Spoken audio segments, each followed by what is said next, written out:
2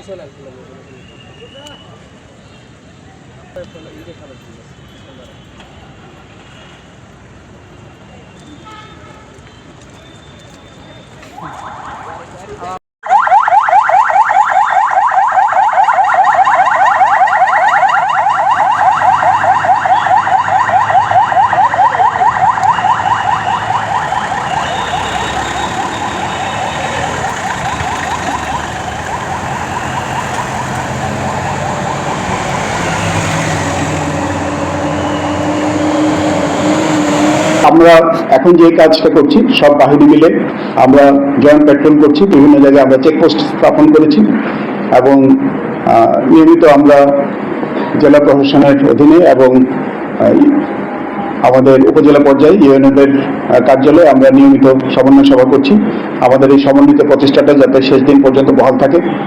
তবে আরেকটি বিষয় আমি একটু উল্লেখ করতে চাই, সেটা হলো যে শুধুমাত্র নির্বাচনের দিনই নয়, এর পরবর্তী 2-3 দিন পর্যন্ত আমাদেরকে সবাইকে সতর্ক অবস্থানে থাকতে হবে। আমরা অতীতে দেখেছি নির্বাচন পরবর্তী অনেক সময় সহিংসতার সৃষ্টি হয়, অনেক সময় যারা নির্বাচনে আশানুরূপ ফলাফল করতে পারে না তারা বিশৃঙ্খলা সৃষ্টির চেষ্টা করেন। সে ধরনের কোনো পরিস্থিতি যাতে সৃষ্টি না হয় এই জন্য আমাদেরকে নির্বাচন পরবর্তী কয়েকদিন আমাদেরকে সতর্ক থাকতে হবে। আমি আশা করছি 2 থেকে 3 দিনের মধ্যে আমরা আবার আমাদের নিজ নিজ কর্মে নিজ নিজ মূল কাজে সবাই ফিরে যেতে পারবো ইনশাআল্লাহ। সোশ্যাল মিডিয়ার একটা চ্যালেঞ্জ অতীতের যে কোনো সময় চাইতে আমার মনে হয় এখন কিছুটা বেশি। সোশ্যাল মিডিয়ার মাধ্যমে মানুষকে প্রভাবিত করার চেষ্টা করা হয়, অনেক সময় অপপ্রচার এবং তথ্যের অপব্যবহার করা হয়।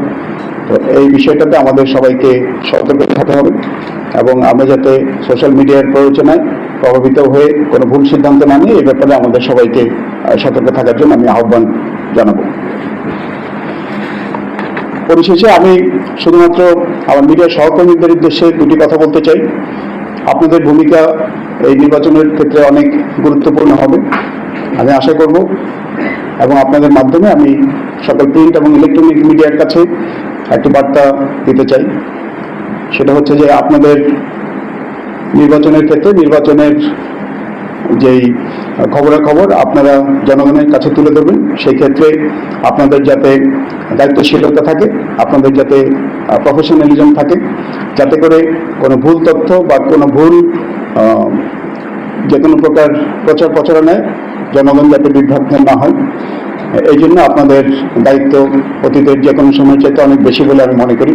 আমার বিশ্বাস আপনারা এখন যেভাবে প্রশাসনকে আইন শৃঙ্খলা রক্ষাকারী বাহিনীদেরকে সহায়তা করছেন, নির্বাচন এবং নির্বাচন পরবর্তী সময়েও আপনাদের সেই সহযোগিতা আমরা পাবো ইনশাআল্লাহ। আরেকটা জিনিস আমি অনুরোধ করব, সেটা হচ্ছে যে কোনো তথ্য প্রচারের আগে শুধুমাত্র সবার আগে প্রচারের কৃতিত্ব নেওয়ার কথা চিন্তা না করে তথ্যের সত্যতা এবং সঠিকতা আপনারা যদি একটু যাচাই করে নেন সংশ্লিষ্ট দায়িত্বশীল কর্মকর্তা ব্যক্তিদের কাছ থেকে, তাহলে এটা আমরা সবাই উপকৃত হব বলে আমি বিশ্বাস করি। আপনাদের সবার সহযোগিতার জন্য এই যাবৎ ধন্যবাদ জ্ঞাপন করছি এবং ভবিষ্যতে যাতে আপনার সহযোগিতা অব্যাহত থাকে সেই সহযোগিতার প্রত্যাশা ব্যক্ত করছি।